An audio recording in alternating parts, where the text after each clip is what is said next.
Thanks for joining me for the preview of our midweek race meeting that's off to a bright and early start on Wednesday. We're in KZN, we're on the Poly track, we're at Hollywoodbets Greyville for a 10-race program that gets underway at 11:05. By 11 o'clock, we all need to be all set, ready and raring to go, because that is when the Hollywoodbet Punter Challenge closes. The selections need to be on timelessly. It closes 5 minutes before the advertised starting time of the first. You need to play the bet slip, because that is what puts you in line for the double incentive jackpot prize. It's life-changing and it could be yours if you were to pick all the winners on the program. Speaking of the program, I thought a nice punter-friendly card. There are a few short price favourites, and if the form book holds up and they do arrive, there's money to be made and we can build a kitty as we head into the weekend and look forward to another Grade 1 festival of racing at Hollywoodbets Scottsville. Let's get straight into the action. Race 1 on the card, a Maiden Plate, where we have a scratching to report, and that's number 12, Coquelina. 11 runners will face the starter. I see Lucinda Woodruff has only got one runner on the day, and that's number 3, Victor Hugo, priced up 2.27 to 1. Should strip fitter, second run after rest. Frank Robinson sends out a first-timer, number 4, Bangladesh. Says, very nice colt, if not in need of the run, could run into the money. But I like Kanamaya and Zaki. That combination to win the opener made the necessary improvement first to second start. I particularly like that last run, which was over the course and distance when racing up handy, but found one just too good on the day. Now third career start with further natural progress to come. To me, the one to beat. I'm going 9 Star in Motion to beat number 3, Victor Hugo. For third, I'm going with number 10, Emoyeni, and fourth, number 6, Higher Love. Race 2 is the opening leg of the bipot. That's where the exotics start. You need to be on at 11:40. Favourite in this race is number 6, Gorgeous Bomb, at 2.27 to 1. This horse is certainly coming along the right way. Third run after rest, and I can see why it is at 2.27 to 1 in the anti-post market. I like the second favourite, and that's number 2, Line in the Sky. Gabella Matsanyani rides for Mano Pandaram. This horse, placed in its last 2 start, was third against the boys over the course and distance last time out, was slowed 2 lengths, inconvenience at the 200, yet stayed on at the finish to finish in the money. Back in maiden company, if jumping on terms, I do think in this kind of lineup can be competitive. I'm going 2, Line in the Sky to win it, ahead of 4, Beth Dutton. Kanamaya's comments is, include in exotics for the Rafif 3-year-old filly. For third, I'm going with number 6, Gorgeous Bomb, and fourth, number 7, Champagne Problems. 12:15 is the off time of the opening leg of the place accumulator. Race 3 is a D Stakes, where 8 runners will line up at the 1400-metre mark. A couple of them are renewing rivalry. Those include number 2, Mac Hardy, who's a 3.57, 6, Ultimo, who's shortened from 5 into 4 to 1, and number 8, Gorgeous Dude, who's at 2.86 to 1. Now, 2, Mac Hardy, who now gets the services of Serena Moodley on board. Tristan Godder not riding. He was, of course, involved in a nasty fall on the weekend, and we do wish him a speedy recovery. I will touch on the replacements that have come to hand. So Serena Moodley will partner number 2, Mac Hardy here. This horse is half a kilo better off with number 8, Gorgeous Dude, and that was for a 0.85 length beating. That's neither here nor there as far as I'm concerned. 6, the Ultima on that penultimate run when finishing behind Gorgeous Bomb is 3 kilos better off with Mac Hardy, so should finish ahead of Mac Hardy this time round. But I like number 8, Gorgeous Dude. Upton Dewey Goodwill for the Allison Wright yard. He certainly knows this filly exceptionally well. That form line of that last start, let me start with that, has been franked by the horses that finished on either side of him last time out. The horse that finished second was a horse called Fireburst, and the horse that finished fourth was a horse called Eventador. They've both subsequently come out and won.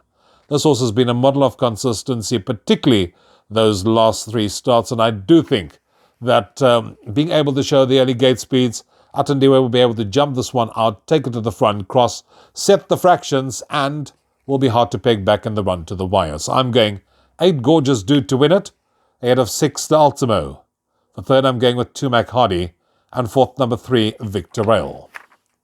Fourth race, first leg of the pick 6. You need to be on at 12:50.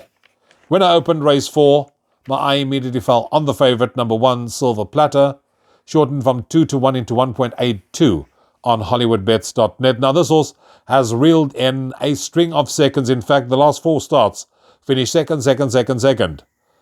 Now, last time out, raced handy over 1,800 metres and tried very hard in the run to the wire. That tells me that this horse certainly will enjoy the step-up in trip to 2,000 metre mark, and that last run was when he was equipped with blinkers. The blinkers are fitted again this time round. He's having his peak run from pole position, will have the run of the race, and I do think should be rewarded for consistency. So I'm going 1 silver platter to beat number 2, King Sultalis. For third, I'm going with number 11, Limelight Legend, and fourth place to number 8, I Am Classy. Fifth race, first leg of the first jackpot, 13.25 is the off time of race 5. C Stakes, where we have 13 runners carded, 12 runners plus 1 reserve runner. Here, number 2, Queen Amina, will be ridden by Gavin Larena. And in fact, that is the horse I'm going for in what is a wide open betting market. It's 4.55 to 1 the field, 9 Mr. Nimbles at 4.55, 11 Master Bombers at 5, 6 Aventador at 5, and 2 Queen Amina is also at 5 to 1. I went for Queen Amina last time out, and I'm going for her again. She owes me. She finished off well over 1,800 metres last time out, which tells me that she will enjoy the step up to 2,000 metres. Despite the fact that she over-raced in the early part of the race, she was still running on nicely at the business end of affairs. If you look at her form, 3 runs ago was when she ran on this track for the very first time, and she finished third in her only attempt on this track. I do feel that she can go one better now, especially with Gavin Larena jumping from barrier position 2. She can make a bend for the boys. I'm going 2 Queen Amina to win it, ahead of 9 Mr. Nimbles, 3 Ragnar the King, and 5 Nocturnal Flight. 6th race on the programme is a middle stakes for fillies and mares, where 10 runners will face the starter at the 1,600 metre mark. Jockey change, number 2 Jeanne d'Arc, will be ridden by Calvin Abib in place of Tristan Godden. I'm looking no further than the Justin Snaith trained number 4, Goodness Gracious Me. Now, if one puts a line through that last start, this horse brings solid Cape Town form to KZN. Over-raced last time out in the East Coast Cup listed. Also should strip a whole lot fitter now, second run after rest. Has got solid form prior to that indifferent last run, and I do think can be rewarded for consistency. I was very disappointed with that last start when, Goodness Gracious Me, even attracted the market support, shortened into 3 to 1, and was very fancied on that occasion. So, Goodness Gracious Me owes us. That's the horse we're going for in race 6, ahead of number 6 Royal Invitation, 2 Jeanne d'Arc, and 7 Fireburst. We move on to race 7 on the card. It is a Class 5 benchmark 66, where 10 runners will face the starter at the 1,000 metre mark. And not much that really inspires as far as the form is concerned, and coupled with the fact that we've got a 2-year-old top of the boards, number 6 Captain's Pride, at 1.67 to 1. Louis Huis and Gavin Larena, they team up. This horse was a narrow winner last time out, takes on the Elder Brigade. Can be competitive, but I'm going to look at the Elder Brigade and look for a bit of value and side with Pit Buerta's runner, number 3 Manekineko. I remember this horse distinctly well from Cape Town. Now gets the services of 4-kilo claiming Appium Buta on board. Made its KZN debut last time out, is always there or thereabout. Drops in class. She'd also strip a whole lot fitter second run after rest, and I do think can be competitive in this kind of lineup. So I'm going 3 Manekineko to win it, ahead of 5 Purple Powerhouse, 6 Captain's Pride, and 2 Griffin Park. We move on to race 8, which is a Class 5 fillies and mares benchmark 66. 9 runners to line up at the 1,200 metre mark. 3.03 to 1 the field is what they're betting. Number 3 on board. 8 Quintasia, they both have 3.03. 4 to 1, number 2 Drive By. 4 Copacabana, 4 to 1. Number 1 Cape Capri is at 5 to 1 from an opening call of 6.25 to 1. This happens to be Dunkel Howell's only runner on the day. Number 1 Cape Capri, and Howells here in the winning form says Showed improvement in its last start. If reproducing that effort, can run into the money. That's good enough for me, coupled with the fact that Cape Capri is also 2 kilos better off at the weights with number 2 Drive By. That form line of that last start has been franked by number 8 Quintasia, who has subsequently come out and won since then. And I do think that Cape Capri, based on the comments and the fact that it is Duncanal's only runner, can take the lion's share of the prize money. So I'm going 1 Cape Capri to win it, ahead of number 3 On Board, 8 Quintasia, and 2 Drive By. A couple of them also renewing rivalry in that race.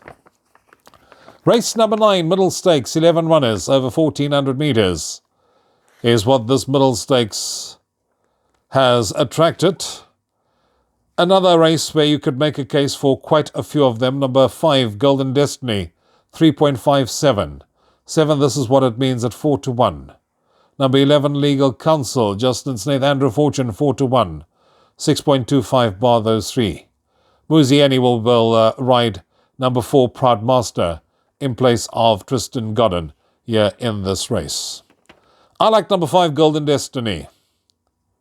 This horse is certainly better than that last start. Had valid excuses, came back and was reported to not be striding out. Was very disappointing last time out because it found plenty of support, shortened from 5-2 all the way down to 12-10 favourite.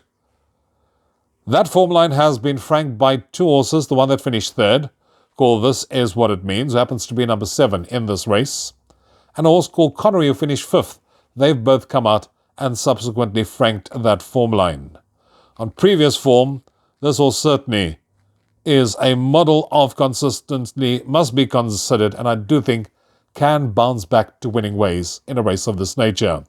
So I'm going 5 Golden Destiny to win it, ahead of 9 Icy Blast, 11 Legal Counsel, 7 This Is What It Means. That takes us on to the 10th and final event, and if everything runs according to schedule, we should jump at 16:25 on Wednesday afternoon. Another wide open affair. Not an easy end to the day. 3.57, number 3, White Seahorse. 4-1, number 7, Mbutu. 5-1, number 8, Preemptive Strike. 5-1, number 1, Night Rocker. And it is 8-1 and upwards, bar those. Where do we go? I'm going number 3, White Seahorse. This horse stayed on when 3rd over 1,600 metres last time out. Is now back in Class 4 company. Does take on a similar kind of lineup that it took on last time out in a race where it finished 3rd. Is well drawn. If you look at the form, certainly should be rewarded for consistency. So I'm going 3 White Seahorse to win it, ahead of number 7 Mbutu, 8 Preemptive Strike, 1 Night Rocker. That takes care of our race meeting on Wednesday on the Poly at Hollywoodbets Greyville. Trust you'll have an enjoyable and profitable day's racing. Till next time from me, Rouvaun, take care. Cheers for now.